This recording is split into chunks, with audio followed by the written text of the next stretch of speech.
Bachelor পয়েন্টের অনুভূতি আসলে 2 মিনিটে বলা খুব মুশকিল আমার জন্য, কারণ পুরো 7 বছরের অনুভূতি জমে আছে এখানে।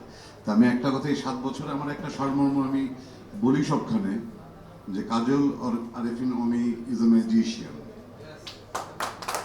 এটাই আমার অনুভূতি। কেন বলছি যে আমরা 7 বছর আগে যখন ব্যাচেলর পয়েন্ট শুরু করেছিলাম, ধরে নেওয়া যায় যে সেটা একটা কাগজের নৌকায় ছোট্ট বৃষ্টির পানি পার করার একটা চেষ্টা ছিল। আজকে এই 7 বছর পরে মনে হচ্ছে যে সেই কাগজের নৌকাটা আসলে একটা জাহাজে পরিণত হয়েছে, এবং আমরা আসলে এখন সমুদ্র পাড়ি দেওয়ার মতন ক্ষমতা রাখি, এবং সেটা কাজল আরেফিন অমি দেখিয়ে দিয়েছে। আর এই 7 বছরে একটা জিনিস, অমি অনেক ছোট, আমার অনেক প্রিয়, অমির কাছে এই 7 বছরে একটা জিনিস শিখেছি, অ্যাটিচিউড। কিভাবে আসলে ডিল করতে হয় একটা ইউনিটকে, এত বড় ইউনিটকে, এবং শুধুমাত্র এই কারণেই আসলে ব্যাচেলর পয়েন্ট আজকে এত বড় জায়গায় যেতে পেরেছে। সো আমি ওই যে আমাদের মিঠু আপার মতন আমি বলতে চাই যে আসলেই বিনয়টা খুব জরুরি। বিনয়টা শুধু শিল্পীর না, সকল ক্ষেত্রে সবারই প্রয়োজন।